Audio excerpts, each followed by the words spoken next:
এই যে দিয়ে গেলাম ওরে যদি আমার পিছনে পিছনে পাঠাইছে না তাহলে আপনাকে মাইয়ার 2 পাও ধরে মাপ চাবো না ওর 2 পাও ধরে ঘুরা মুয়ার আপনাকে পিটাবো ওরে দিয়া পিটাবো আপনাকে এই অজব জামাইয়ের সাথে আমার মেয়েটার বিয়ে দিয়ে ভুল করছি। আম্মা একদম ঠিক কথা কইছো। তাই শ্বশুর বাচ্চা শালা এই কথা কবি না একদম কোনো কথা কবি না ভুল করছেন না এই যে দিয়ে গেলাম এখন ভুলটা শুধরাই নেন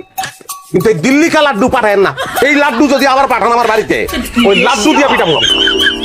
এই এই জামাই এই এই তুমি হুমকি ধামকি দিয়ে আমার মায়ের ফেলায়া থিয়া চইলা যাইবে আমার হিসাব নিকাশ দিবা না এটা তো হইব না। কে হিসাব আমি যে তোমার 2 লাখ টাকা দিছি সেই টাকার হিসাব সেই টাকা কই? আপনার নাম আফজাল আফজাল মাথার মধ্যে বুদ্ধি জাল দেন না 2 লাখ টাকা দিতেছেন আমি যে হিসাব দিব হিসাবের শেষে দেখবেন আমি উল্টা টাকা পাই আপনার কাছে ওই টাকা লইয়া তারপর ওই বাড়ি থেকে বাইরে আমি ঠিক আছে ঘরে এক কাগজ কলম নিয়ে বসি। ওরে বাবা এত বড় কি হিসাব আমি জানতাম মনে হইতেছে উল্টা আমার কাছেই 5 লাখ টাকা পাইবা এত বড় হিসাব। হিসাব ক্লিয়ার কাট আপনার মায়ের লোক আমি সংসার করতেছি 2 বছর 24 মাসে থাকা এবং খাওয়া বাবদ আমি বেশি ধরে নিয়ে 10,000 করে ধরছি 10 দিয়ে গুণ দিলে 2,40,000 টাকা মার্কেট করে দিচ্ছি 75,000 টাকা অসুখ ছিল চিকিৎসা করাইছি 22,000 টাকা গেছে 2 বছরে 3 দিন সিঙ্গারা খাইছি আমি 30 টাকা গেছে অন্যান্য বিবিধ খরচ 9,300 টাকা টোটাল যোগ করে দাঁড়াইছে গিয়া 3,48,170 টাকা। সি সি জামাই 2 বছর 30 টাকা সিঙ্গারা খাওয়াইছো হেটাও লিখে রাখছো? অবশ্যই লিখে রাখুন কেন লিখে রাখুন না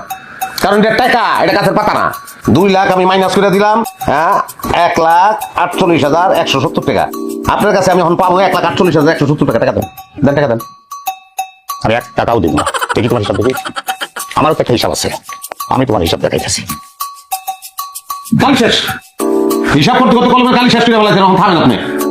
তুমি আমার মেয়েরে বিয়া করছো 2 বছর 2 বছর তার তো বসায় রাখো কাম করাইছো সেই কাম বাবদ মাসে যদি 20,000 টাকা বেতন ধরি বেতন হয় 4,80,000 টাকা আর আমি তোমারে দিছি 2 লাখ টাকা তাইলে মোট 6,80,000 টাকা তোমার এই 3,48,170 টাকা বাদ দেই তাইলে আমি কিন্তু তোমার কাছে পাচ্ছি 3,31,830 টাকা। আর এই মিনিটের বাচ্চা 20,000 টাকা বেতন কাম করানোর লিগা ফিলিপাইনের মাই আর ফর্সা সুন্দর ইংলিশে কথা কয় ওরে 20,000 টাকা দিলে মানাইবো আর ওরে 20,000 টাকা তুমি যে লিখছো তার ভরণ পোষণ খাওয়া পড়ার দায়িত্ব তো তোমারই তুমি তো দিবা আবার তার খাওয়াইছো সেই হিসাবে লিখছো বাপরে বাপ এখন তুমি টাকাটা দিয়া তারপর যাও এখান এই হিসাব মানি না আমি তাহলে আমি চেয়ারম্যান কাছে বিচার দেবো চেয়ারম্যান যে বিচার করবো বিচার আমি মানা নিবো তোমারও মান করবো হ্যাঁ হাউ চেয়ারম্যান কথা কও মানবো আমি কিন্তু আপনার মাই আমি রাখবো না ফেরত দিয়ে দেবো